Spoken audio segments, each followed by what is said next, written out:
नारायणं नमस्कृत्य नरं चैव नरोत्तमं देवीं सरस्वतीं व्यासं ततो जयमुदीरयेत्। मूकं करोति वाचालं पङ्गुं लङ्घयते गिरिं यत्कृपातमहं वन्दे परमानन्दमाधवं। यत्कृपातमहं वन्दे परमानन्दमाधवं।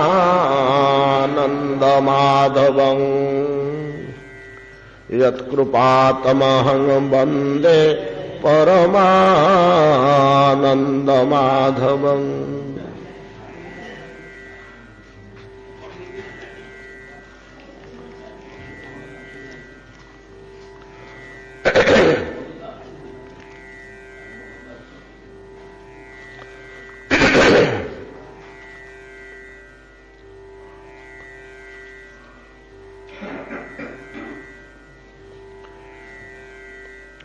तद्भाग्य पौरुषाभ्यां तत् लक्षितं कथयामि ते। समन्तात् गहना कीर्णं क्षेत्रं नीलाद्रिनाभिकम् आयाम विस्तृतिभ्यां च विख्यातं क्रुशपञ्चकम् तीर्थराजस्य बेलायां स्वर्णबालुकयावृतम् अर्द्रेः शृङ्गे महान् उच्चै कल्पस्थायी बटो महान क्रोशायत पुष्पफल वर्जितः पल्लवोज्ज्वलः सूर्योपक्रमेण तस्य छायानापक्रमेत वै तस्य पश्चात् प्रदेशे हि कुण्डं रोहिण्यसज्ञकम् जलौतगमान नीरोदृशत आरोहण विभूषितम् बहिः स्पष्टिक वेदीभिः चतुर्दिक्षु परावृतम् अघसंघापहारीभिः राभिः पूर्णमनोहरम् तत्पूर्व वेदिका मध्ये न्यग्रुद्ध छाया शीतले इन्द्रनीलमयो देव आस्ते चक्र गदाधरः। श्रील जयमिनी महाशय मुनि ऋषि मान आगे व्याख्यान पूर्वक वर्णना करुछन्ति। भगवान स्कंद मुख निर्गत ए महत् भगवत कथा कलिपावनावतार कलिपावन अर्चना मूर्ति दारु ब्रह्म स्वरूप अनंत कोटि जगदाधार भगवान श्री जगन्नाथंकर रमणीय लीला गाथा। विद्यापति राजा इंद्रदुम्न कर्तृक आदिष्ट हुई कहले मु जहा लक्ष्य करिछि ताहा शुणन्तु महाराज। गोटे दिन भितर क्षेत्र पर्वत प्रतिमा ओ बट कुंड प्रभृति वैशिष्ट्य जहा किछि मु लक्ष्य करिछि ताहा श्रवण करन्तु महाराज। मु जहा लक्ष्य करिछि ताहा आपणकर भक्ति और पौरुष द्वारा प्रेरित नहले मु मध्य देखियो को पाई नथंती। आपणक अंतःकरण भितरे महत भगवत भक्ति विराजित हला हेछि एवं आपण खोजी बुलुचंती बहुत काल धरी परतत्व परमेश्वर परम पुरुष प्रत्यक्षभूत भावरे मर्त्ୟରେ कोठी विराजमान अछंती कि अनेक काल धरी आपण अनुसंधान करुचंती। इंद्रदमन व्यवस्था करथिले ना इंद्रदमन राजधानी रे गोटे अतिथिशाला निर्माण करते। से अतिथिशाला तैर्थिक परिव्राजक गण अर्थात जो माने केवल तीर्थ भ्रमण करते आमर आर्यावर्त भारत वर्ष एटा गोटे बड़ धरणर साधना थिला जे जेमती जप तप होम दान यज्ञ जोग स्वाध्याय वेद पाठ मंत्र जप इत्यादि वैराग्य प्रभृति गोटे गोटे साधना एमती तीर्थ परिव्राजन मध्य गोटे बड़ साधना से भी किसी कम कष्ट नुह। स्थान अस्थान वर्षा खरा दुर्भिक्ष मड़क रोग व्याधि पथश्रम क्लांति कुटी आहार मिल कुटी नाही वन जंगल रास्ता बेरास्ता बुली अनेक सन्यासी थिले गृही मध्य थिले सेमानकु परिव्राजक कहुए। आमर पूर्व उपनिषद प्रभृति परिव्राजक बोली से कहती कुटी कुटी तैर्थिक बोली मध्य अछि। तैर्थिक से केवल तीर्थरु तीर्थ तीर्थरु तीर्थ तीर्थरु तीर्थ भ्रमण कर पुण्य स्थान मान निरंतर इठिक आसिले इठू निकटवर्ती आउ गोटे तीर्थ को गले बाटरे जेते देव मंदिर प्रभृति का विख्यात स्थान कि विख्यात तीर्थ कि नदी प्रभृति पड़ा नदी मात्रे भारत में बड़ पवित्र बोली कहुच्छी। केवल गोटे नदीर संधान मिलूँ जोठी स्नान करने को मना ता ना हूँ कर्मनाशा। उत्तर भारत में गोटे छोटिया नदी अच्छी ता ना हूँ कर्मनाशा। ए कर्मनाशा नदी रे कहीं स्नान करती नहीं जमी सर्वत्र लक्ष्मी अथच अलक्ष्मीर परिकल्पना सेमती आर्य मुनि ऋषि मानकर नदी मान भर गोटे कर्मनाशा नदी अच्छी। से नदी रे स्नान कले जतक सत्कर्म आपण करेंगे सबुतक विनाश हो बड़ विचित्र कथा तना कर्मनाशा। तो ये गोटे छाड़देले आउ बाकी जिते स्थल नदी सबुड़ा छोटे बड़े तो तीर्थ बोली कहुच्छे सबुथिरे स्नान जोग रही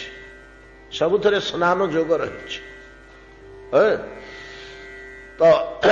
ये तीर्थ परिभ्रमण जो माने करुले से तैर्थिक बा परिव्राजक कहुए। से परिव्राजक मानक तैर्थिक विप्र मानक कि सन्यासी मानक गोटे अतिथिशाला इंद्रदुम्न निर्माण करथिले एवं से माने तो बुली बुली क्लांत श्रांत रोग वैराग ही नाना प्रकार अवस्था होकर आसवे बुलुवा लोक तो कौन सब बोले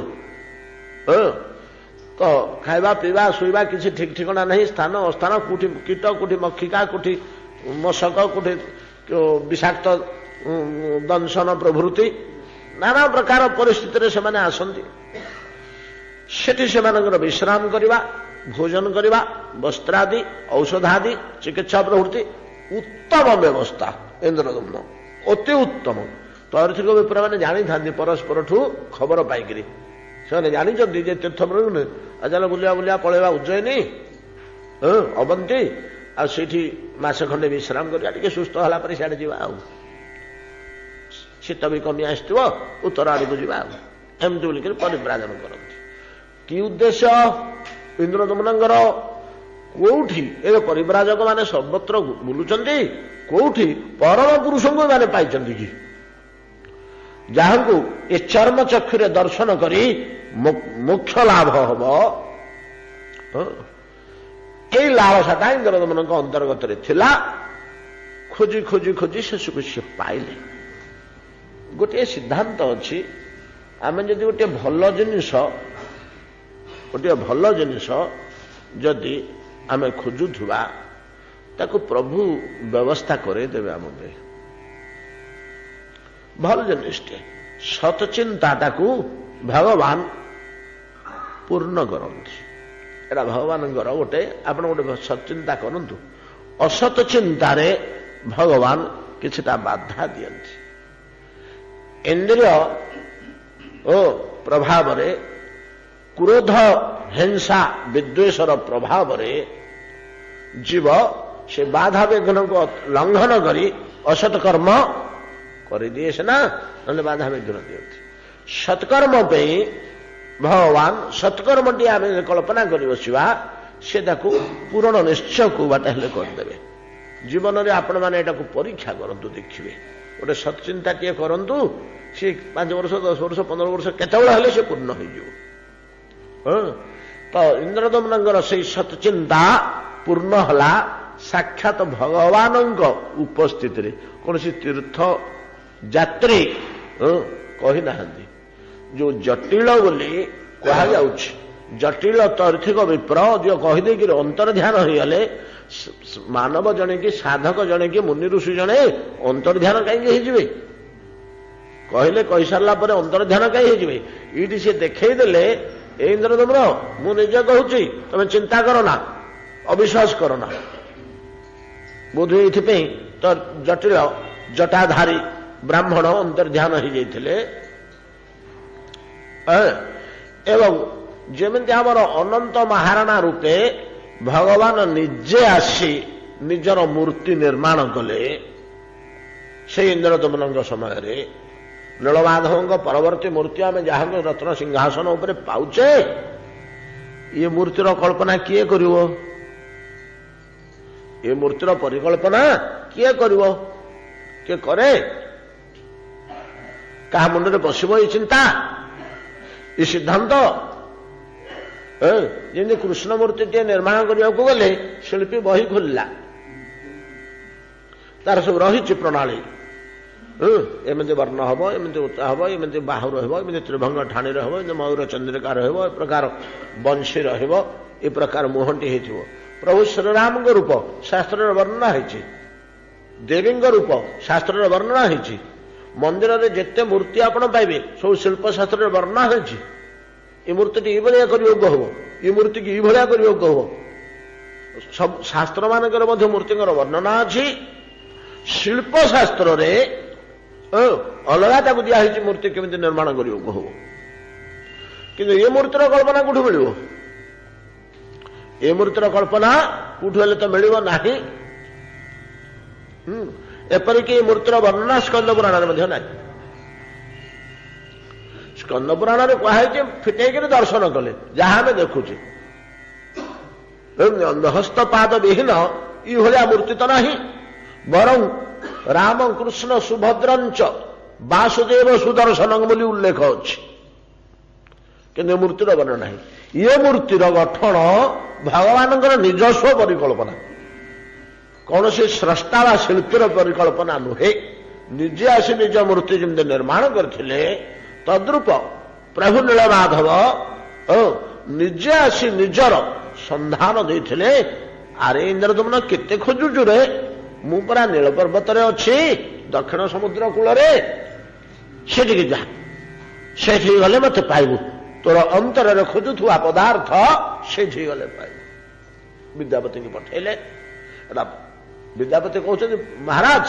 ଆପଣଙ୍କ ଭକ୍ତି, ଆପଣଙ୍କ ପୌରୁଷ ଯୋଗୁଁ ମୁଁ ଦର୍ଶନ କରିବାକୁ ପାଇଗଲି। ଆପଣଙ୍କ ଭାବରେ ଯଦି ସେଭଳିଆ ଭାବ ନଥାନ୍ତା ବୋଲେ ଆପଣ ଏ ଚିନ୍ତାରେ ପଡ଼ନ୍ତେ କାହିଁ? କେତେ ରାଜା ନାହାନ୍ତି, ଆପଣ ମତେ ପଠେଇବାର ତ ମୁଁ ଗଲି, ସବୁ ବ୍ୟବସ୍ଥା କରିଦେବାର ତ ମୁଁ ଗଲି। ମୁଁ ଯାଉଛି ଇନ୍ଦ୍ରଦମନଙ୍କର ଦୂତ ହିସାବରେ ନା, ଆଉ ବିଦ୍ୟାପତି ବ୍ରାହ୍ମଣ ହିସାବରେ ମୁଁ ଯାଇଥିଲି କି? ଅତଏବ ଆପଣଙ୍କ ପୌରୁଷ ଓ ଆପଣଙ୍କ ଭକ୍ତିର ପ୍ରଭାବରେ ମୁଁ ମଧ୍ୟ ପ୍ରଭୁଙ୍କର ଦର୍ଶନ ପାଇ କୃତାର୍ଥ ହେଇଗଲି। ମହାରାଜ ମୁଁ ଯାହା ଦେଖିଛି ଶୁଣନ୍ତୁ ବୋଲି ଗୋଟି ଗୋଟି ଗୋଟି ସବୁ କହି ଆସିଲେ। କହି ଆସି ପରିଶେଷରେ କହିଲେ, ତତ୍ପୂର୍ବ ବେଦିକା ମଧ୍ୟରେ ନଗ୍ରୋଧ ଛାୟା ଶୀତଳେ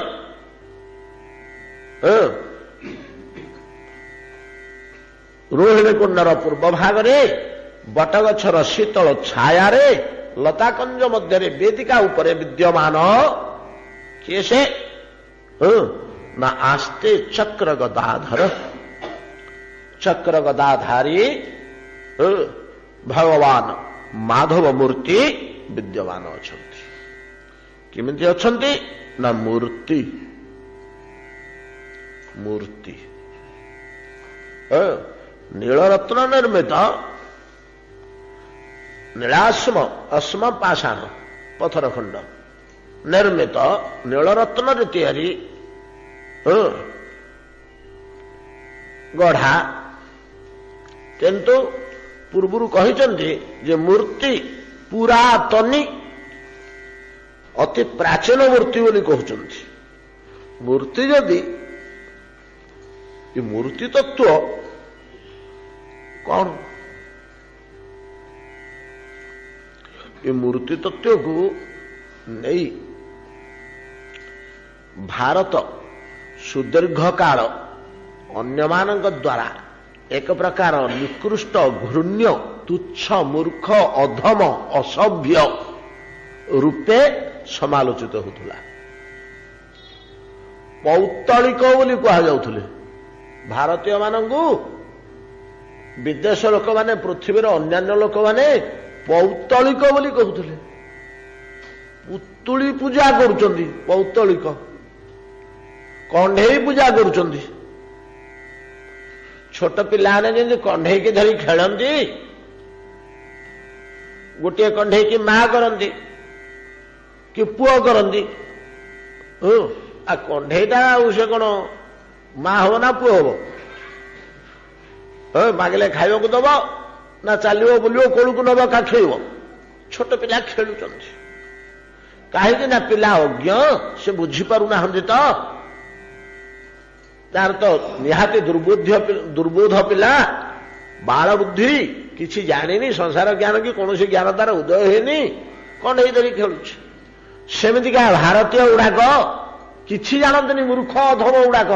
कंढेई खेलुचंदी धरी कंढेई खेलला भाया पिला माने कंढेईटा को ठाकुर बोली कहउचंदी देवता बोली कहउचंदी तापे सब छाड़ी दउचंदी धन संपत्ति समय अर्थ श्रम सब व्यय गोटे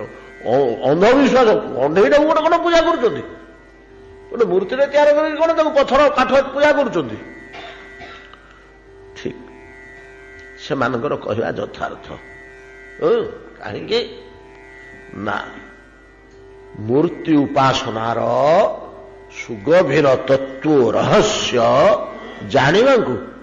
ई कल्परे से माने जानि परिबेनी ये कल्परे मध्य से माने जानि परिबेनी ये कम जिनिस नुहे आर्य मुनि ऋषि मानकर प्रतिमा पूजा कम जिनिस नुहे बहुत दार्शनिक ज्ञान आवश्यकता अच्छे प्रथम दरकार आत्मज्ञान नहले पितुलारे जीवंत ज्ञान आसोनी मूर्ति रे जीवंत ज्ञान आसवाई ता पूर्वर आत्मज्ञान एकांत आवश्यकता अच्छी जितेबाला मनुष्यटा अनुभव करिवो जे ये देह भितर गोटे आत्मा बोली जिनिस अच्छी ये देह भितर प्रत्येक शरीर भितर गोटे आत्मा बोली जिनिस अच्छी एवं ताहा कीट पतंग भितर मध्य अच्छी से आत्मा ही वास्तव सत्ता देह एक जड़मय सत्ता ये देह रूपक सत्तार कौन सी आवश्यकता नहीं कौन सी व्यक्तित्व नहीं कौन सी प्रतिभा नहीं कौन सी सत्ता ही नहीं ये जड़ पदार्थ टे यार सत्ता ही नहीं मायामय भ्रमात्मक देहटा मायामय भ्रमात्मक सत्यता विहीन एक प्रहेलिका मात्र देह देहटा गोटे प्रहेलिका जोटा नाही आमको थिला भलिया बोध होउची देह पुणी नाही थिला भलिया बोध होउची बड़ सुंदर भाव तर्कशास्त्र ने यार विवेचना कराई बहुत दिन तले थरे आम आलोचना करूँ गोटे मनुष्यर देह अजा बुढ़ा मरीगले ओजन करदेलु 60 किलो होला नहीं कि आलोचना करथिले आम यही ढंग से 60 किलो ओजनर अजा बुढ़ा गोटे कुंड सीमेंट तैयारी करवा गोटे क्विंटाल हला सेटा ओजन ता देहरे 2 क्विंटाल माटी भर्ती करवा ओजन करी सब 3 क्विंटाल हला कुंड क्विंटाले माटी 2 क्विंटाल से माटीर अजा बुढ़ा को पुतेलु मोट 3 क्विंटाल 60 किलो हला मोट 3 क्विंटाल 60 किलो है माटी भर्ती कर दियो एयर टाइट कर दियो गोटे घरे पकिक सिल कर दियो जौ मुद दे छाड़ दियो आर वर्ष से दिन को खोलिया कुंड को टेकी आनी ओजन करदे केते हम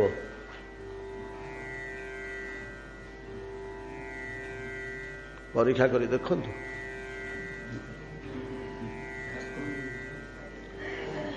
परीक्षा कर देखु अलग अलग ओजन करा 3 क्विंटाल 60 आम ओजन करके लिखिक रखिलु वर्षक पर खोलला बेलू 3 क्विंटाल 10 है आउ 50 किलो गला कुआड़े आउ 50 किलो कुआड़े गला कूथुरु कुंडरू केते जाइए जो 50 किलो सर्ट है कुंडरू केते सर्ट माटीरू केते सर्ट अजागठू केते सर्ट जदि आम मापिदवा कुंड क्विंटाल को क्विंटाल किए अच्छी माटी 2 क्विंटाल को 2 क्विंटाल ठीक अच्छी अजा बुढ़ार 50 किलो जाइए 10 किलो हाड़ से भितर अच्छी ना नहीं ये 50 किलोटा माटी क्षय हम कि ना कुंडरू क्षय हो प्रत्येक वस्तुर अस्तित्व सत्ता तार ओजन उपर निर्भर करे ओजन आयतन एमती बहुत जिनिस अच्छी साइंटिफिकाली एगुड़ाक से निर्णय कर वस्तुर सत्ता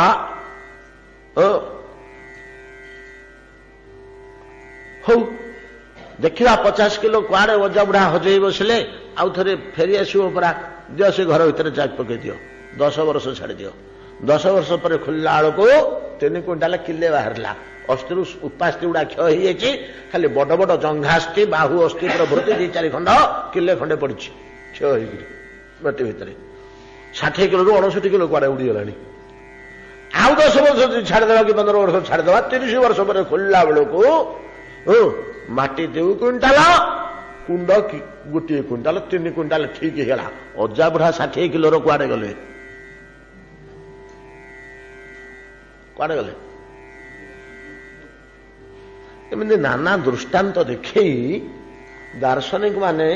आमको चेष्टा कर बुझेवाई अरे पिले हट चमट कुहुक विद्या जमी गोटे देखे दिए तुम आखि की से दुषे तो सत्य अनुभव करू असत्य अनुभव करू कि गोटे पिला बसिक देखुव कौन आम जो जादू विद्या जादूकर गुड़ाक सब टाण जादूकर आजिकल बुलूं नहीं कि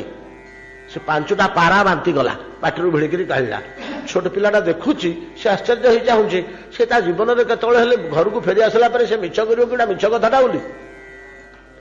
से देखुची आखिर पाटिरू पारा गुड़ा बाहर करुच्ची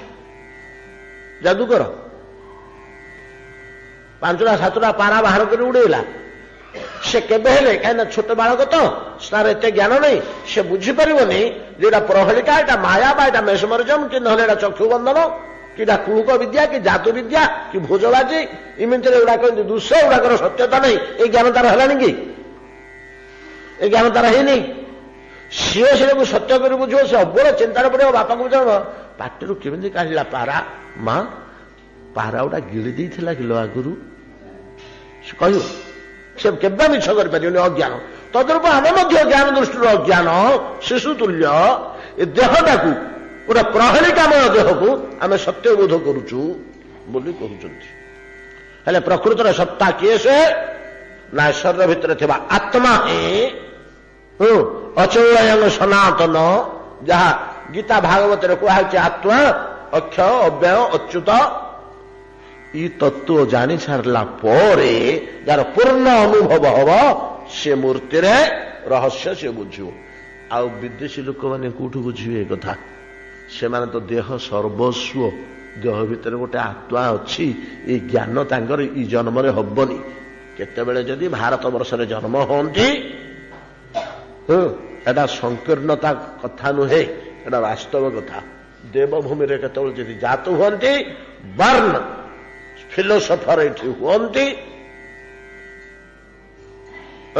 भगवान नाम बारंबार कान रे पड़े तेबे तांगर विश्वास जात हम ये मूर्ति रे बा शरीर भितर आत्मा विद्यमान केते जन दार्शनिक कहते आज्ञा आपणकर ଅନ୍ୟାନ୍ୟ ଧର୍ମର ଧର୍ମଗ୍ରନ୍ଥ ମାନଙ୍କର ଭିତରେ ଶରୀର ଭିତରେ ଆପଣ ତ ଯୋଉଠି ପିଟେଇ ଦେଲେ ଆମର ଗୀତା ଭାଗବତ ଆତ୍ମାଙ୍କୁ ଲକ୍ଷ୍ୟ କରାହଉଛି ସବୁଠି, ଶରୀର ଭିତରେ ଆତ୍ମାଙ୍କୁ ଲକ୍ଷ୍ୟ କରାହଉଛି ସବୁଠି। ଏମାନେ ତ ଦେହ ସର୍ବସ୍ୱ, ଦେହ ବ୍ୟତୀତ ତ ଅନ୍ୟ ଜ୍ଞାନ ନାହିଁ। ଆଉ ମୂର୍ତ୍ତି କଥା କେମିତି ଜାଣିବେ?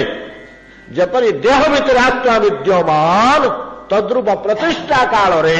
ମୂର୍ତ୍ତି ଭିତରେ ପ୍ରାଣ ସଞ୍ଚାର କରି ମୂର୍ତ୍ତି ପୂଜା କରିବାକୁ ହୁଏ। ପ୍ରାଣ ରୂପେ କିଏ ବିଦ୍ୟମାନ? ବାପାଙ୍କ ଭିତରେ ବାପାଙ୍କ ଆତ୍ମା, ମାଙ୍କ ଭିତରେ ମାଙ୍କ ଆତ୍ମା, କୁକୁର ଭିତରେ କୁକୁରର ଆତ୍ମା, ଆତ୍ମା ଏକ ହେଇପାରେ। ମୂଷା ଭିତରେ ମୂଷାର ଆତ୍ମା, ସେମିତି କୃଷ୍ଣ ଭିତରେ କୃଷ୍ଣ ପରମାତ୍ମା, ରାମ ଭିତରେ ରାମ ପରମାତ୍ମା, ନୃସିଂହ ଭିତରେ ନୃସିଂହ ପରମାତ୍ମା କୁ ସେ ଟେକ୍ନିକ ଆର୍ଯ୍ୟ ମୁନି ଋଷି ମାନେ ଜାଣିଥିଲେ। ସେ ତାକୁ ଲିପିବଦ୍ଧ କରିକି ଦେଇ ଯାଇଛନ୍ତି ବୋଲେ ତମେ ପିଲେ ପାରିବନି ରେ। ଆମେ କୌଶଳଟା ବତେଇ ଦେଉଛୁ ସୂତ୍ର। କାଲି ଆମେ ଆଲଜେବ୍ରା ଟ୍ରିଗୋନୋମେଟ୍ରିର ସୂତ୍ର କଥା ପଢିଥିଲା, ଆମର ସୂତ୍ର କରିଦେଇ ଯାଇଛନ୍ତି ଗାଣିତିକ ମାନେ। ଆମେ କରିପାରିବାନି ସମାଧାନ, ତୁ ପାରିବନି, ତୁ ସୂତ୍ରଟାକୁ ପକେଇଦେ, ତାର ସେ ହେଇଯିବ। ସୂତ୍ରଟାକୁ ପକେଇ ଦେଇକିରି ଆମେ 25ଟା କି 30ଟା 24ଟା ସୂତ୍ର ଆଲଜେବ୍ରାର ଘୋଷି ଦେଇଛୁ। ଯୋଉଠି ଯୋଉ ସୂତ୍ରଟା ଲାଗିବ ସେ କୌଶଳଟା ଆମକୁ ସେ ବତେଇ ଦେଇଛନ୍ତି। ଆମେ ଯେତେ ବଡ ପରିସ୍ଥିତି ଅଙ୍କଟା ଆସିଲେ ସେଇ ସୂତ୍ରଟା ପକେଇକିରି ସମାଧାନ କରିଦଉଛୁ। ସୂତ୍ରଟି ଆମେ ତିଆରି କରୁନୁ କି ସୂତ୍ର ସମ୍ବନ୍ଧରେ ଆମର କିଛି ଜ୍ଞାନ ନାହିଁ, କିନ୍ତୁ ସୂତ୍ରଟା ପକେଇକିରି ଆମେ ଅଙ୍କଟାକୁ ସମାଧାନ କରିଦଉଛୁ। ତଦ୍ରୂପ ପ୍ରତିଷ୍ଠା ବୋଲି ଗୋଟେ ବିଧିବିଧାନ ନିର୍ମାଣ କରିଛନ୍ତି। ଦେବ ପ୍ରତିଷ୍ଠା ବିଧି, ସେଇ ବିଧିଟି ହଉଛି ସୂତ୍ର। ସେଇଟିକି ଆଣିକିରି ଆମେ ପକେଇଦେଲେ ଭଗବାନ ତନ ମଧ୍ୟରେ ଆସି ପ୍ରବେଶ କରିବେ। ଯୋଉ ମୁହୂର୍ତ୍ତରେ ଆମେ ପ୍ରବେଶ କରେଇଦେଲୁ ପରମାତ୍ମା ପୁରୁଷୋତ୍ତମଙ୍କୁ ତା ଭିତରେ ମୂର୍ତ୍ତି ଭିତରେ, ସେଇଠୁ ସେ ହେଲା ଦେବତା। ତାକୁ ଦେବତା ତୁଲ୍ୟ ଆଚରଣ, ପୂଜା ଅର୍ଚ୍ଚନା ସବୁ କିଛି କରାଯିବ। ତା ପୂର୍ବରୁ ଯେତେବେଳକୁ ପ୍ରାଣ ପ୍ରତିଷ୍ଠା ହେଇନଥିଲା, ସେ ମୂର୍ତ୍ତି ପିଢି ଭିତରେ ବନ୍ଧା ହେଇକିରି ଜୟପୁରରୁ ବୁହା ହେଇକିରି ଆସିଛି। ପ୍ଲାଟଫର୍ମରେ ପଡିଲା 8 ଦିନ, ନାଇଁ କି? ତାକୁ ଆମେ ଦେବତା ଜ୍ଞାନ କରୁଥିଲୁ କି? ସେତେବେଳେ ସେ କଣ ହେଇଥିଲା? ଯଦି ବଡ ମୂର୍ତ୍ତି ତିଆରି ହେଇଛି, ଯୋଉ କାରିଗର ତିଆରି କରୁଥିଲା, ତା ପେଟର ନାଭି ଖୋଲିଲା ବେଳକୁ, ମୂର୍ତ୍ତିର ନାଭି ତିଆରି କଲା ବେଳକୁ ତା ପେଟ ଉପରେ ପାଦ ପକେଇକିରି ବସିକିରି ଖୁଣ୍ଟୁଛି। ତା ସ୍ତନମଣ୍ଡଳ ନିର୍ମାଣ କଲା ବେଳକୁ, ଗ୍ରୀବାକୁ ଚିକଣ କଲା ବେଳକୁ ତା ଛାତି ଉପରେ ବସିକିରି ପାଷାଣରେ ଲୁହାରେ ଖୁଣ୍ଟୁଛି। ସେତେବେଳକୁ ସେଟା କଣ୍ଢେଇ। କିନ୍ତୁ ଯୋଉ ମୁହୂର୍ତ୍ତ ପ୍ରାଣ ପ୍ରବେଶ କରିଗଲା, ତାକୁ ଆଉ ଲୁଗା ନ ବଦଳିକରି ଛୁଇଁବାକୁ ହଉଛି କି? ହାତ ପାଦ ନ ଧୋଇକରି ଛୁଇଁ ପାରିବେ? ଦୂରରୁ ପ୍ରଣାମ କରିବ ନା ଏଇ ଗୋଟାକ ଜିନିଷକୁ ଧରନ୍ତୁ। କିନ୍ତୁ ଦେହ ଭିତରେ ଆତ୍ମାର, ଦେହ ଭିତରେ ଆତ୍ମାର ଅବସ୍ଥିତି, ଆତ୍ମାର ଅବସ୍ଥିତି ନଥିଲେ ଦେହର କିଛି ମୂଲ୍ୟ ନାହିଁ, ଦେହର ସତ୍ତା ହିଁ ନାହିଁ। ଆତ୍ମଜ୍ଞାନ ନ ଆସିଥିବା ଲୋକ ମୂର୍ତ୍ତି ଉପାସନାର ମୂଲ୍ୟ ବୁଝିପାରିବନି। ତେଣୁ ଦୀର୍ଘ କାଳ ଧରି ଏ ବିଦେଶର ବୈଦେଶିକ ମାନେ, ଦାର୍ଶନିକ ମାନେ ବଡ ଘୃଣା ଦୃଷ୍ଟିରେ ଆମକୁ ଦେଖୁଥିଲେ। ଛୋଟ ପିଲାଙ୍କୁ ଯେମିତି ଆମେ ତୁଚ୍ଛ ଜ୍ଞାନ କରୁ, ଆଜି ଯଦି ମୂର୍ତ୍ତିଙ୍କର ଅଙ୍ଗଭଙ୍ଗ ହେଇଗଲା ଆମକୁ ଯଦି ବାଧୁଛି, ଆମେ କାନ୍ଦୁଛୁ। ସେ କଣ୍ଢେଇଟାର ହାତଟି ଭାଙ୍ଗିଗଲେ ପିଲାଟି କାନ୍ଦୁଛି, ଆମେ ଯାଏ କାନ୍ଦୁଛୁ, ଆଉ ଗୋଟେ ନେଇ ଆସିବା। ଆମକୁ ବାଧୁଛି ନା କାନ୍ଦୁଛେ? ଆମେ ପିଲା ଅଜ୍ଞାନ ବୋଲି କାନ୍ଦୁଛି। ମୂର୍ତ୍ତିଟିଏ କିନ୍ତୁ ଚାଲିଗଲେ ଆମକୁ ସେଭଳିଆ କାନ୍ଦୁଛି। ମଣିଷଟେ ଚାଲିଗଲେ ଆମକୁ ବାଧୁଛି, ମୂର୍ତ୍ତିଟିଏ ଯଦି ନଷ୍ଟ ହେଇଯିବ ଆମକୁ ସେମିତି ବାଧୁଛି। କେତେ କଥା ହେଲା ରେ। ମୂର୍ତ୍ତି ଅଙ୍ଗଭଙ୍ଗ ହେଇଗଲେ ଏଇ ଜ୍ଞାନ ଯେତେ କାଳ ପର୍ଯ୍ୟନ୍ତ ନଥିଲା, ବିଦେଶୀ ମାନଙ୍କର ଆସିବ ନାହିଁ। ଆତ୍ମଜ୍ଞାନ ସେମାନଙ୍କର ଜାତ ହବ ନାହିଁ, ଏଟା ସତ କଥା। ତେଣୁ ସେମାନେ ପୌତ୍ତଳିକ ବୋଲି ବଡ ଛୋଟ ଦୃଷ୍ଟିରେ ଭାରତୀୟ ମାନଙ୍କୁ ଦେଖୁଥିଲେ। ପରବର୍ତ୍ତୀ କାଳରେ ଭାରତୀୟ ମନୁଷ୍ୟମାନେ ଯେତେବେଳେ ଉପନିଷଦ ବୋଲି ଗୋଟେ ବସ୍ତୁ ତାଙ୍କ ଆଗରେ ଖୋଲିଦେଲେ, ଭାରତୀୟ ଆର୍ଯ୍ୟମାନେ ଏ ଉପନିଷଦ ଦେଖିଲେ, ଉପନିଷଦ କି ବିଚିତ୍ର ଜ୍ଞାନ, ଏତିକି ବିଚିତ୍ର ଜ୍ଞାନ ସମ୍ପନ୍ନ ଲୋକ ଗୁଡାକ ମୂର୍ତ୍ତି ପୂଜାର ବ୍ୟବସ୍ଥା କରିଛନ୍ତି।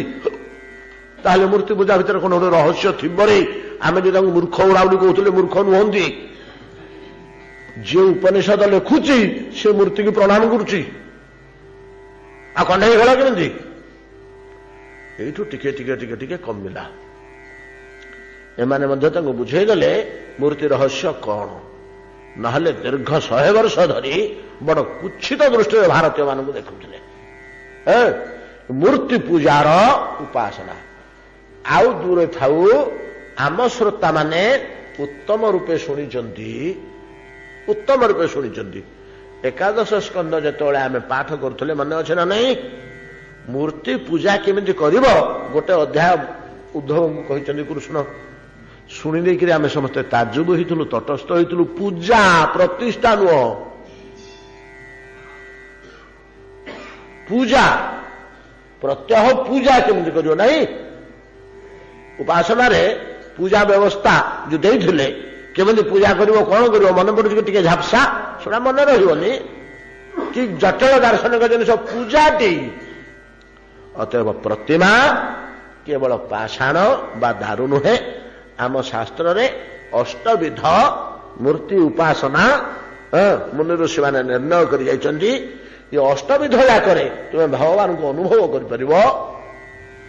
8 प्रकार प्रतिमा रे परमेश्वर वैकुंठवासी गोलकवासी भगवान को पूर्ण अनुभव कर परिबो मूर्ति केवल पाषाण मात्र दारू मात्र मूर्तिका मात्र नुहे तापे विधि विधान भेद रहिला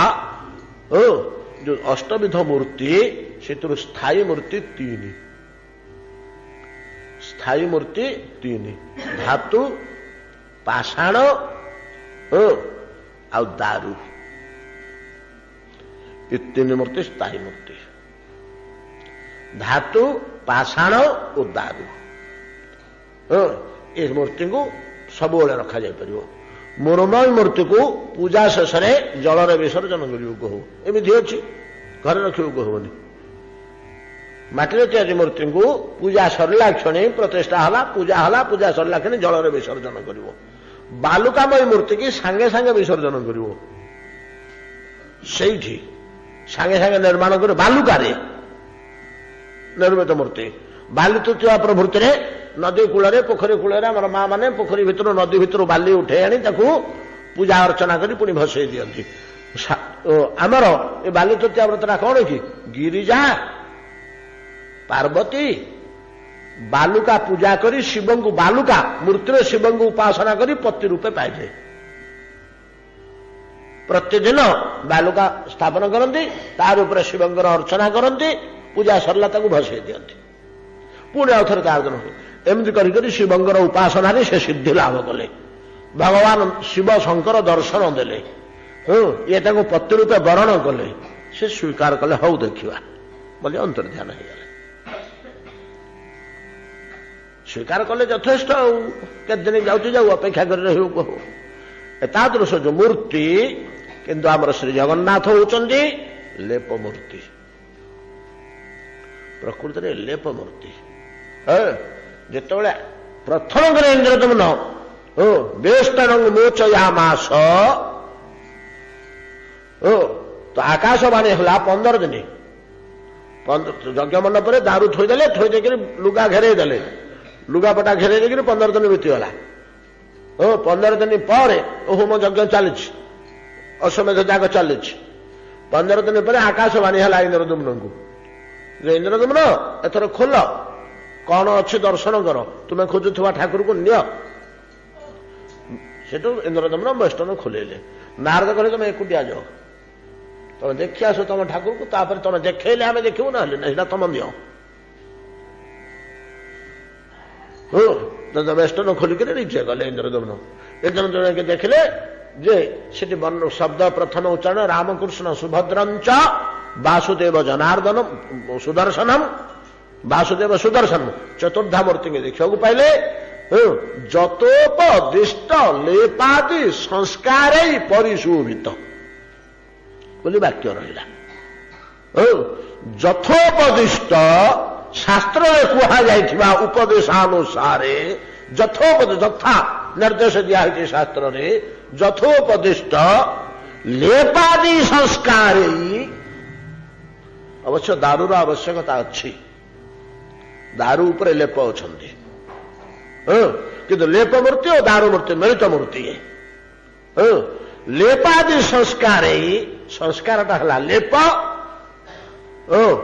एवं श्रीमूर्ति हेले दारू तांकर संस्कार होला लेप लेप यथोपदिष्ट संस्कार लेपादि परिशोभित देखा पाइले तापर से स्तुति कले स्तव कले केते कथा कहिचंदी तांगु सिठी प्रथम इंद्रदमन से कपड़ा बंद कर मो पाखु आस गले अनेक कथा कहिचंदी जेते जाने यात्रा जो नीति कथा आइले कहूले आम कहीं छाड़ी पार्नु तो काटी दिंतु आम ये नीति गुड़ाक जो असुविधा होची सबू आपण प्रतिमा उवाच निज मुहरे कहते आषाढ़ शुक्ल द्वितीय दिन मोर रथ यात्रा कर इंद्रदमन हाँ करी महाप्रभु दोल पूर्णिमा दिन मत दोल बेदरे विजय करब हाँ करी महाप्रभु स्नान पूर्णिमा दिन मत स्नान करब ना हाँ करी गोटी गोटी कर सब कहते अमुक दिन या कर अमुक दिन या कर अमुक दिन या कर से कहले ये सेठू कहले कौन आपण एत कथा कहले महाप्रभु मु सब हाँ गली मु जहाँ कह आप हाँ करेंगे हाँ करी कह ना आपण केबे हेले शोइबेनी ना कहीं ना खाऊ खाऊ आपणकर बेले पड़ेब आ शोइबा बेले नथिबो होची से आ भक्त वाक्य कुआड़े जीव आपण हाथ सुखिब नहीं आप 2 दंड मात्र शयन करेंगे 48 केते समय 48 मिनिट लिखे ना 2 दंड बोले 48 मिनिट मुहूर्त गोटे घंटा शोक होनी 12 मिनिट कम घंटे 2 दंड आप शयन करेंगे आ बेसी शोबनी शोले आम दर्शन करूँ केतले मागिचंदी से 2 दंड मात्र शयन करेंगे 2 दंड शोचंदी आपण हाथ केबे हेले सुखिबनी ना कौन सुखिबनी ना आंचो आंचो आउ थे खाइबा मिली आसो आउ थे हाथ धोइले तो खाइबे भद्र लोक ना से हाथ जिते सफा थे हाथ धोइले खाइबे गोटे शिष्टाचार अच्छी हाथ धोइले खाइले खाई सारा पर हाथ धो धो पुणी आउ थे पड़े आसला खाइबा आउ थे हाथ धोइले खाइबा पूर्व थे खाइबा पर थे आ हाथ आपंकर सुखिबनी मु जहा दौथि ता खाऊे ना हौ खाइबी एति खाइबी आ शोइबिनी इंद्रदमन याठू दुख तो किसी नहीं थे खाइले 3 घंटा शोवा दरकार निहाती पेट पुरे खाईदे एति दंडा आम जगन्नाथ को दौचे सी छाड़देव सी कहते रह चंडाले मुझे तुम घंटा घंटा करी चलती पाला आ कौन नीति कथा जहा एतादृश जो मूर्ति से मूर्ति संबंध में वर्तमान वर्णना करने को जाउछंती विद्यापति कौन कहते समय हो गला तो कौन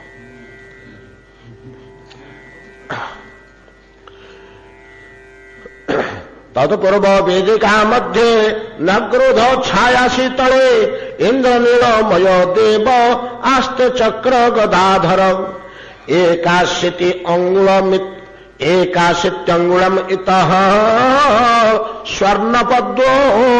परिष्कृत माधव मूर्ति दंडायमान मूर्ति छिड़ा होता मूर्ति कृष्ण जमी आम बसी न था अधिकांश स्थान में छिड़ा होता जिते माधव मूर्ति सब छिड़ा होता मूर्ति साक्षीगोपाल साक्षीगोपाल तो सियाड़ू आसुच्च गोपाल मूर्ति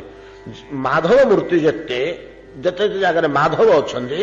दंडायमान होता मूर्ति कौटी त्रिभंगी ठाणे कौटी साधारण भाव दंडायमान इंद्र नीलमय देव तत्पूर्व वेदिका मध्य न्यग्रथ छायासी तले इंद्र नीलमय देव इंद्र नीलमणि निर्मित देव आस्ते चक्र गदाधर कि आसी थे 81 अंगुलम इतः 81 अंगुल 81 अंगुल उच्चता स्वर्ण पद्म परिस्थित सुवर्ण रंगर पद्म फूलटे फुटी चतुर्दिग को तार पाखुड़ा सब रही तार मझे जो कर्णिकार केशर मंडल नहीं कि पद्मर पाखुड़ा सब चारिपटे मझे गोटे पुष्कर थाए ना पुष्कर चारिपटे केशर मंडल केशर मंडल मझे पुष्कर से पुष्कर उपरे उभय मूर्ति विराजित एकाशतिंगुणमित स्वर्ण पद्मो परिस्थित अष्टमी चंद्र सकल शोभा विजयी भालभू स्मेरंदी बर जोग्व श्री धिक्कारोद्यति लोचन। तो नीलमाधवंकर वर्णना विद्यापति मस्तक आड़ू कर कपाल आड़ू प्राय अधिकांश श्रीमूर्ति वर्णना कपाल आड़ू किंतु कालिदास को सरस्वती बिगड़ी थे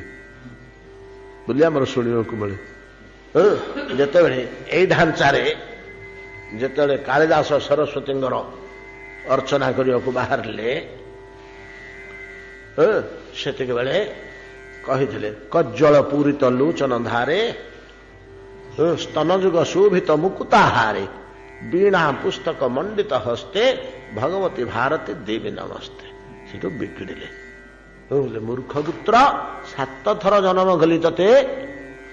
7 थर गर्भ को लेकर जन्म कर सरस्वती तेज जा मूर्खता छाड़ा कालिदास से पंडित हेले तथापि मार पाद वंदना सीना प्रथम करंतु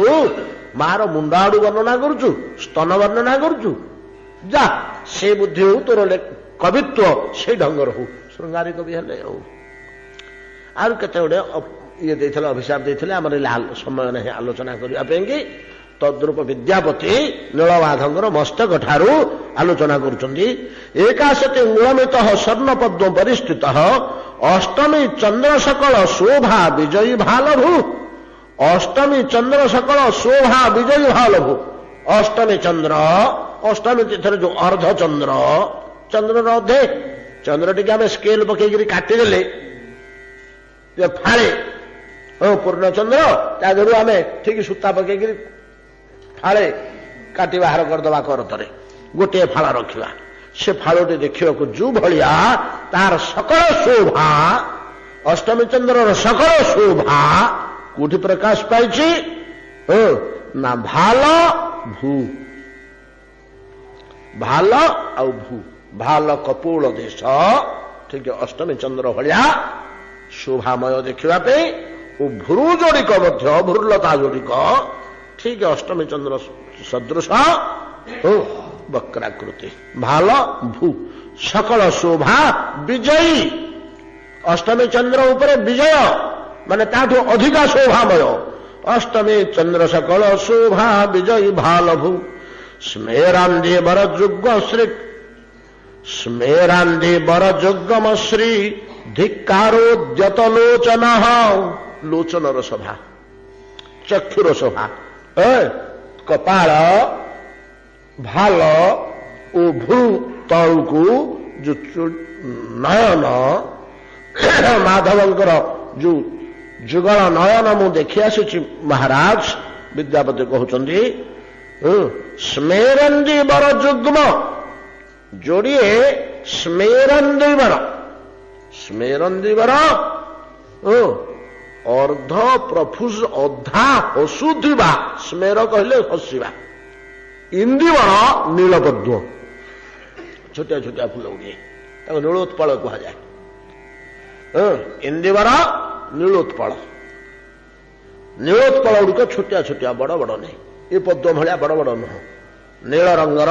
छोटिया छोटिया पद्म गुड़े देखो नीलोत्पल कहुए इंदिवर कहुए तो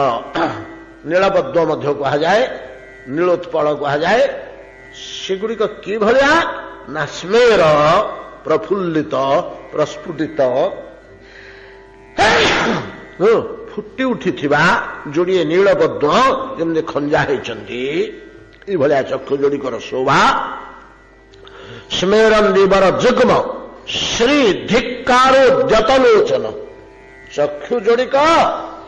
अर्ध प्रस्फुटित नील पद्म को धिक्कार करने को जमी उद्यत होती बुझिपारे ना धिक्कार करने को जमी उद्यत होती चक्षु जोड़िक नीलपद्म को कहीं धिक्कार करने को उद्यत होते आरे नीलपद्म तोर कि शोभा देख मुझे शोभामय चक्षु जोड़िक जमी कहते गोटा कौत प्रेक्षालंकार ସାହିତ୍ୟର ଯୋଉ ଅଳଙ୍କାର ଉତ୍ପ୍ରେକ୍ଷା କରାଯାଉଛି। କହୁଛନ୍ତି ଯେ ଆରେ ନୀଳପଦ୍ମ ତୋ ଶୋଭା ମୋ ଆଗରେ କିଛି ନୁହଁ, ଦେଖ ତତେ କାହିଁକି ତୋ ରୂପ ଦେଖେଇ ହଉଛୁ ରେ, ମୋ ସାଥିରେ ସମାନ ହେଇପାରିବୁ, ଲଜ୍ଜା ଲାଗୁନି ତତେ ଇତ୍ୟାଦି। ଯେମିତି ନୀଳପଦ୍ମକୁ ନୟନ ଯୋଡ଼ିକ ଧିକ୍କାର କରୁଛି ଶୋଭାରେ। ତ ନୀଳମାଧବଙ୍କର ଚକ୍ଷୁ ଯୋଡ଼ିକ ବର୍ଣ୍ଣନା କଲା ପରେ ସ୍ମେରନ୍ଦି ବର ଯୁଗ ଶ୍ରୀ ଧିକ୍କାରୋଦ୍ୟତ ଲୋଚନ ଅନେନାମୃତ ଭାନୁଦ୍ୟତ ସନ୍ତପତ୍ରୟ ମୋଚନ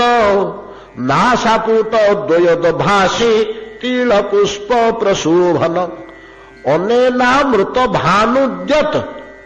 ସନ୍ତାପତ୍ରୟ ମୋଚନ ଅନେନ ନୟନ ଯୁଗଳେନ ଅମୃତ ଭା ଉଦ୍ୟତ ସନ୍ତାପତ୍ରୟ ମୋଚନ। ଏ ଚକ୍ଷୁ ଯୋଡ଼ିକ ଯେମିତି ଉଦ୍ୟତ ହଉଛି, କଣ ଉଦ୍ୟତ ହଉଛି ନା ଇ ଯୋଡ଼ିକ ଦ୍ୱାରା ସଂସାରର ଯେତକ ତାପ ଦୁଃଖ ଅଛି ତ୍ରୟ ଆଧ୍ୟାତ୍ମିକ ଆଧି ଭୌତିକ ଆଧି ଦୈବିକ ଯେତେ ଦୁଃଖ ଅଛି ତ୍ରୟ ତାପକୁ ଯେମିତି ଜାଳିଦବ, ସେ ଚକ୍ଷୁ ଯୁଆଡେ ପଡିଯିବ ସାଡେ ଦୁଃଖ ଦୂର ହେଇଯିବ, ଅମୃତ ବର୍ଷି ବର୍ଷି ଯିବ। ସେ ଚକ୍ଷୁ ଯୋଡ଼ିକ ମାଧବଙ୍କର ଏଭଳିଆ ଦେଖାଯାଉଛି, ସେ ଯୁଆଡକୁ ଚାହିଁଦେବେ ସେ ଦିଗରୁ ସବୁତକ ତ୍ରିତାପ ଆଧ୍ୟାତ୍ମିକ ଆଧି ଭୌତିକ ଆଧି ଦୈବିକ ତ୍ରିତାପ ଧ୍ୱଂସ ହେଇଯିବ ଏବଂ ଅମୃତ ବର୍ଷିଯିବ ସିଆଡେ। ଏଇଭଳିଆ ସେ ଚକ୍ଷୁ ଗୁଡ଼ିକ ଅନୁଭବ ହଉଛି। ଇ ଚକ୍ଷୁ ଦ୍ୱାର ମଧ୍ୟ ଭାଗରେ ଟିକିଏ ତଳୁକୁ ଗୋଟିଏ ତିଳ ପୁଷ୍ପ ଯେମିତି ଖଞ୍ଜା ହେଇଛି ନାସିକା। ତିଳ ପୁଷ୍ପ କହିଲେ ରାଶି ଫୁଲ, ରାଶିକି ତିଳ କୁହାଯାଏ। ତିଳ ପୁଷ୍ପଟି ଠିକ ଗୋଟେ ସୁନ୍ଦର ନାସିକା ତୁଲ୍ୟ, ଗୋଟେ ନାସିକାର ଗଠନ ଯେମିତି ସୁନ୍ଦର ନାସିକାଟିର ଗଠନ ଯେମିତି ତିଳ ପୁଷ୍ପର ଗଠନ ଠିକ ସେଭଳିଆ। ତା ତଳକୁ ନାସିକା ତଳକୁ ରଙ୍ଗା ଅଧରରେ ମଧୁର ମଧୁର ସ୍ମିତହାସ ମାଧବଙ୍କର କିଭଳିଆ ଶୋଭା ପ୍ରକଟ କରୁଛି। ଆସନ୍ତାକାଲି ଦେଖିବା, ଆଜି ଗୋଟେ ମିଟିଂ ଅଛି, ମୋର ଯିବା କଥା କେତେବେଳୁ, ଇଆଡୁ ସାଡୁ କଥା ପଡିଗଲା, ପ୍ରଥମରୁ ଡେରି ହେଇଗଲା। ଟିକେ ଶୀଘ୍ର ଶୀଘ୍ର ମୁଁ ପଳେଇବି, କ୍ଷମା କରିବେ। କାଲି ଆଉ ଥରେ ବସିବା, ଆଲୋଚନା କରିବା, ପୁଣି ବର୍ଣ୍ଣନା। ଆଜି ତ ମୂର୍ତ୍ତି